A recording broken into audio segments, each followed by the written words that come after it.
Are you afraid of dying? No, not at all. Do you think you go somewhere? No. The one thing I can't understand, I can't grasp my mind around, I feel when you die, there's just nothing. It's like when you're asleep and you're not dreaming. But I can't imagine nothingness lasting forever. What's the secret to a long life? I have no idea. To me, it's still been a short life. I hope it goes on a lot longer. I think being interested in what you're doing. I know my father, the poor guy, it was during the Depression and he was out of work most of the time. So his life was shorter, and it was because there was nothing really that he was doing that could interest him. But I think if you do what really excites you, it just keeps you going as long as possible. How do you keep the creative juices flowing to keep creating work over the years? I'm doing what I enjoy doing.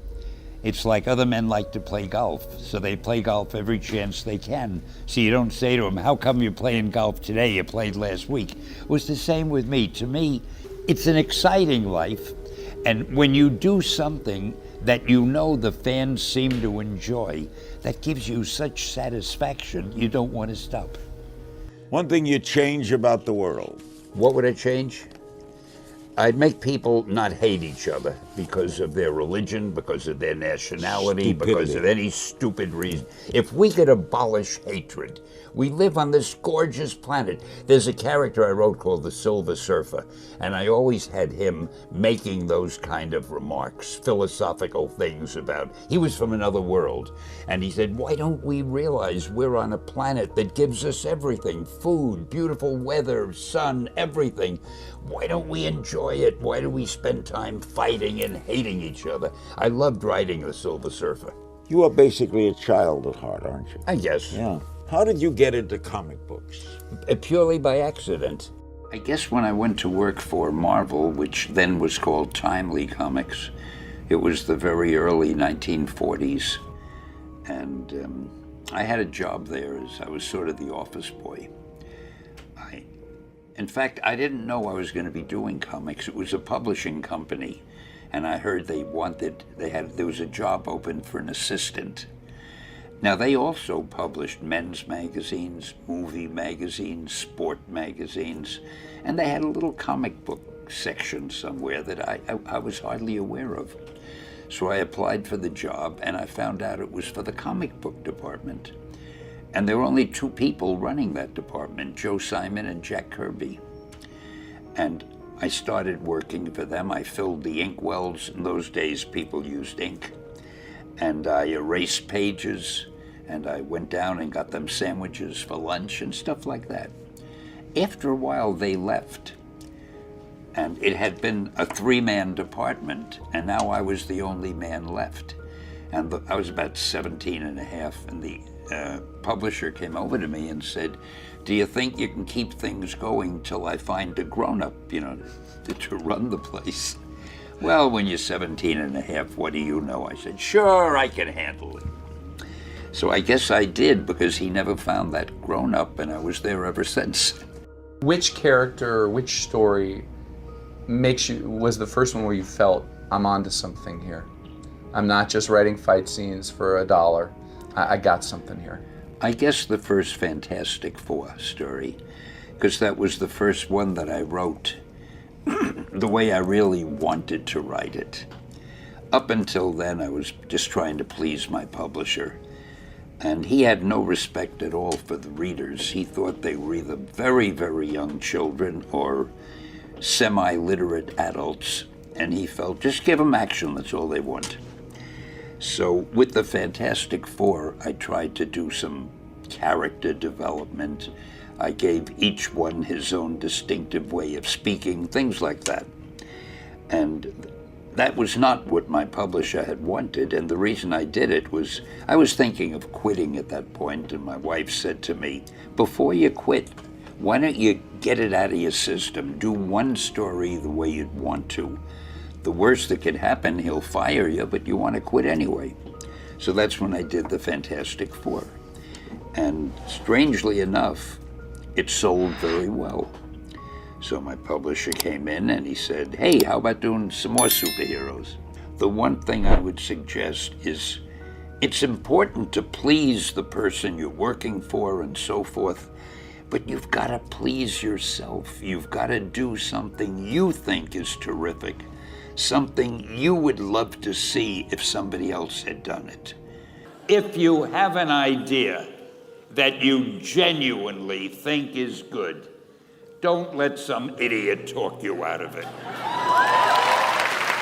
Now, that doesn't mean that every wild notion you come up with is going to be genius, but if there is something that you feel is good, something you want to do, something that means something to you, try to do it. Because I think you can only do your best work if you're doing what you want to do, and if you're doing it the way you think it should be done, and if you can take pride in it after you've done it, no matter what it is.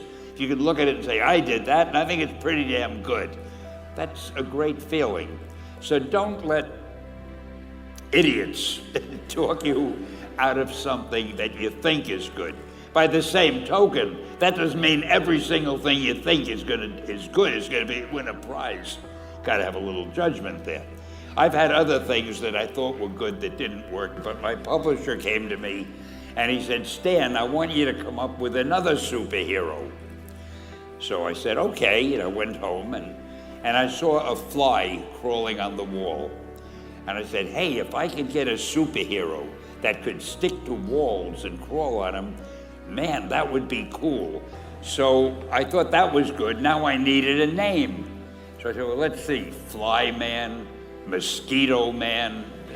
I got down to Spider-Man. Spider-Man. It just sounded dramatic.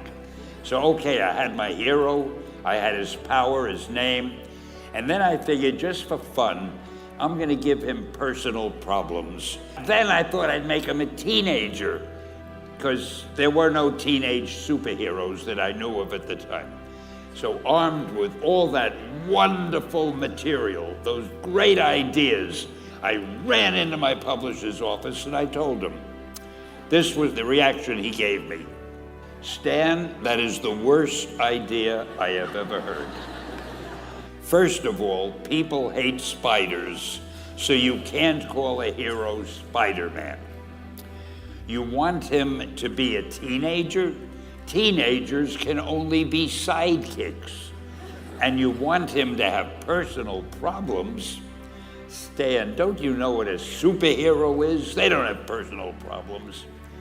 Well, I left the office disappointed, but obviously a much wiser man. And I couldn't get Spider-Man out of my system.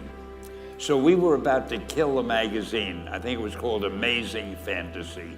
Just to get it out of my system, I put Spider-Man in Amazing Fantasy, featured him on the cover, forgot about it. A month later, all the sales figures came in. My publisher came racing into my office.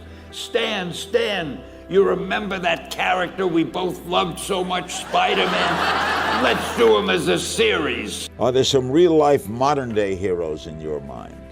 Who in the world do you admire a lot? There are a lot of servicemen that I meet when I go to conventions and we talk. People in service in this country I have great admiration for.